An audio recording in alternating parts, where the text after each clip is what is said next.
Assalamualaikum warahmatullahi wabarakatuh. Perkenalkan, nama saya Mia Fitra Anissa, mahasiswi program studi pendidikan guru sekolah dasar kelas 4B Universitas Muhammadiyah Tasikmalaya. Dalam video ini, saya akan menjelaskan mengenai karya monumental umat Islam di bidang ilmu pengetahuan dan teknologi. Ada 4 poin utama yang akan saya bahas.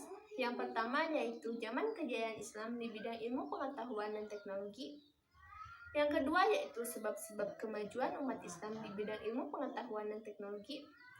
Yang ketiga yaitu sebab-sebab kemunduran umat Islam di bidang ilmu pengetahuan dan teknologi.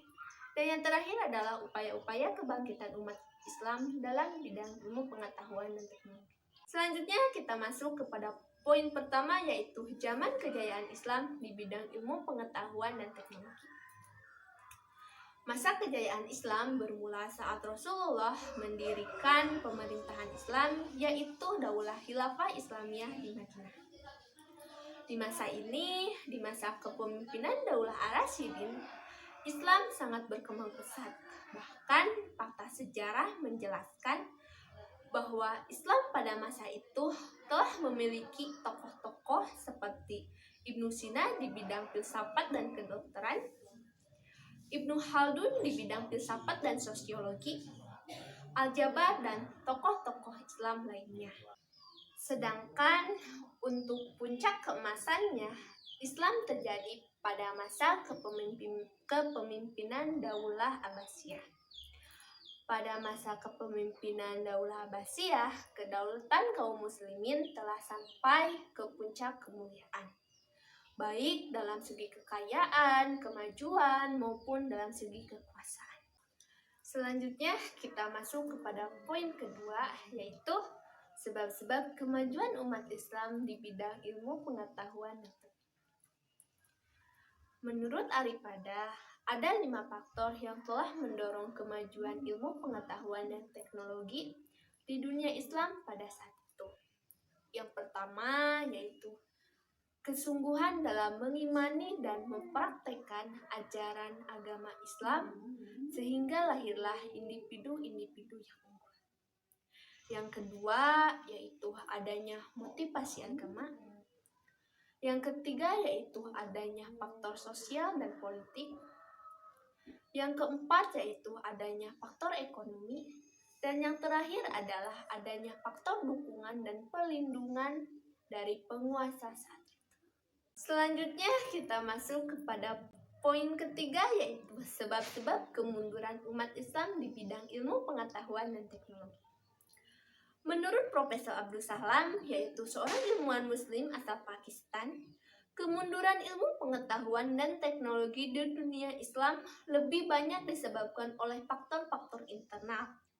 Profesor Abdul Salam menyebutkan ada 3 faktor internal yang menyebabkan kemunduran ilmu pengetahuan dan teknologi di dunia Islam pada masa itu. Yang pertama yaitu terjadinya pemisahan dalam mempelajari ayat-ayat qauliyah dan ayat-ayat kauniyah. Yang kedua, kurang terjalinnya kerjasama antara ilmuwan muslim dan pemimpin setempat untuk menjaga tradisi keilmuan di dunia Islam. Dan yang terakhir adalah sikap mengisolasi diri terhadap perkembangan ilmu pengetahuan dan teknologi di dunia luar. Selanjutnya kita masuk kepada poin yang terakhir yaitu upaya-upaya kebangkitan kembali umat Islam dalam ilmu pengetahuan dan teknologi. Ada beberapa upaya yang bisa kita lakukan supaya umat Islam kembali bangkit dalam ilmu pengetahuan dan teknologi. Di antaranya yang pertama yaitu umat Islam harus memberlakukan satu sistem pendidikan Islam yang betul-betul bisa dijadikan rujukan dalam rangka mencetak manusia-manusia muslim yang berkualitas, bertakwa, dan beriman kepada Allah. Yang kedua yaitu umat Islam harus memasukkan ilmu-ilmu umum ke sekolah-sekolah muslim atau madrasah. Ketiga yaitu umat Islam harus mengirimkan banyak pelajar untuk mendalami ilmu pengetahuan dan teknologi. Yang terakhir adalah umat Islam harus melakukan kontak langsung dengan Barat, Karena dengan adanya kontak langsung dengan Barat, paling tidak telah menggugah dan telah membawa perubahan paradigma umat Islam. Nah teman-teman, mungkin hanya itu saja yang bisa saya sampaikan mengenai karya monumental umat Islam dalam ilmu pengetahuan dan teknologi.